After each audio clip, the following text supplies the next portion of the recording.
We have such a special guest here for you today. Rachael is a former American soccer player. She played midfield and forward for the Portland Pilots. She also played internationally in Iceland and for the U.S. Women's National Under-23 team. You might know her sister, who's an icon of soccer. She's also a badass entrepreneur, owner of Mendy, which is a suite of all-natural CBD tools designed to keep active lifestyles empowered. And she's here with us direct from Auckland. We have Rachael Rapinoe. Welcome. Hello. It's great to be on. Paige, it's wonderful to meet you. Same with you, Tien. I appreciate you guys having me on. Oh my God, thank you so much for taking the time. What time is it over there right now? Well, despite the bags under my eyes, it's actually 10 o'clock. So I'm just still recovering from the stress of the game last night and the amount of hot dogs and beers that I consumed. So I know, like every missed opportunity from last night, I think I would eat a hot dog or drink a beer as well. What did you think of the game last night as a whole? Oh my gosh. We it was a tough position going in. We knew it was at least a must draw. Um and then, it's like within the first like 18, 20 minutes, Netherlands goes up like 3 or 4-0 against Vietnam. So it was sort of like stressful just knowing that Netherlands, they knew the assignment and they delivered. And then, just throughout the game, it was tough for us. It's feeling like it's really hard to,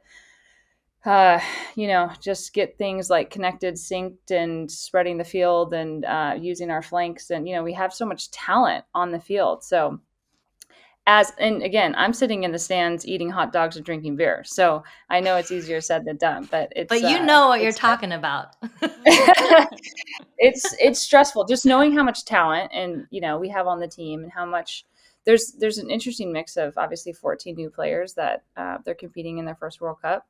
And I can only imagine what that feels like being on the world's biggest stage, especially where the game is at now and like the visibility, I can't imagine the pressure. But we also have, 3 players competing in their fourth World Cup and a lot of vets too. So, I think that we can all see like it's probably hard to find the balance. I want to know, I watch all these other games, and some teams without as much pressure, they probably still have pressure, but I feel like they can be a little bit more creative because they feel like they have maybe less to lose.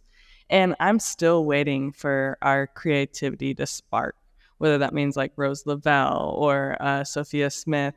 And I feel like there's just this huge pressure on our players to get things done, and everyone's trying to make it happen, and nothing's really clicking, whether that means like going into the midfield to then spray it out wide, or like we're not even moving the ball fast enough because it feels like we're thinking too much.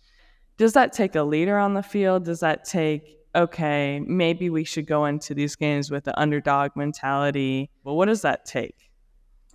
Man, I mean, it probably takes a mix of everything. Yeah, I think we're just so used to being the best.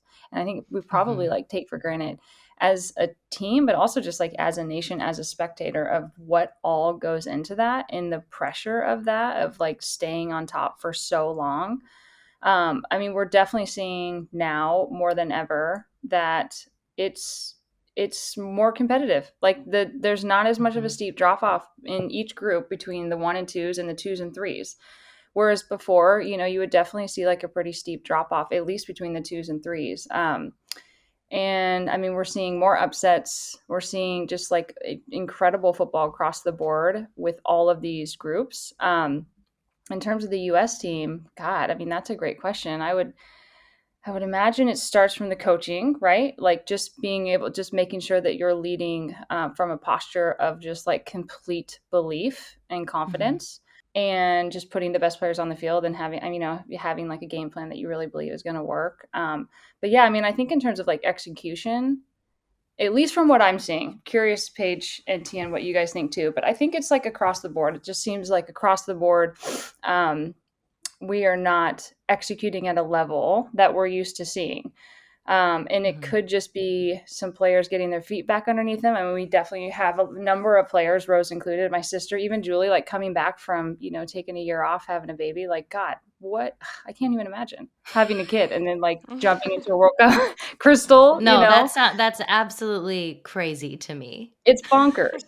Yeah. It's totally bonkers. So, I mean, there's just a number of like things that have happened, um, where just we have a number of these players like literally getting their feet underneath them like in real time, as well as 14 new players competing on the world's biggest stage for the first time. So yeah, I mean, I think it's like a balance of it all. Right, here's what I think. We're not dynamic enough in the front. Like, if you start Sophia Smith and Trinity Rodman and Alex Morgan, Trinity and Sophia want to cut inside and go to goal, and Alex stays central, who wants to go to goal. Like, we need to utilize our flanks more. Either that means Crystal or Fox get higher and start to like freaking spray balls in. But maybe that's not their strength. So maybe you play like a Huerta or a Rapinoe and starts whip balls in. And you just have to find that mix that can be more dynamic. Like Spain, they scored a banger from like half field, but they also scored a header from across, but they also slipped a ball in and scored. Like we need more just like attacking savviness with maybe different players or a different game plan. And like these older players have been playing for a while together now, and now you sprinkle in these newer players, and it's going to take some time to make it all come together. Yeah, no, I mean, just using Alex as an example, she hasn't been as productive as we're used to seeing, and she's also not really getting the ball, or she's getting it in like incredibly tough positions. So when she does get the ball, who is she giving it to, and what is she seeing, behind her? And to your point, I mean, I think we have obviously speed on the flanks. I don't think we're using the width of the field the way that we should. But we're definitely not going to be able to just like outpace these teams. They're just smarter. I mean, every team knows our strengths just as much as we know theirs. So if you're going up against Trinity Rodman, like we're not going to be able to just like lob it behind, and she's not going to be able to just kick it behind and run and beat them.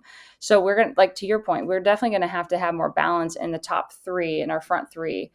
So bringing in someone like Megan, who obviously her strength is not running in behind defense, but she's going to be able to like play it around and get other people involved, draw defenders in to be able to find an Alex or find a Trinity or a Lynn, switching across the other side. And I think to your point, like we're just not really able to do that. We're not utilizing our midfield.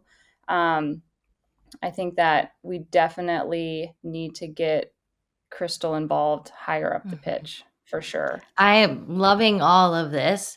I am toxically positive. So, what are some things that we're doing well that we can build off of going into this next round? Because it is like, the game has gotten better, teams have gotten stronger. It is something to be celebratory of making it out of the group. So, the slate is completely clean. It doesn't matter what happened now. So what are some things that we did do well that we can sort of like hang on to as we move forward?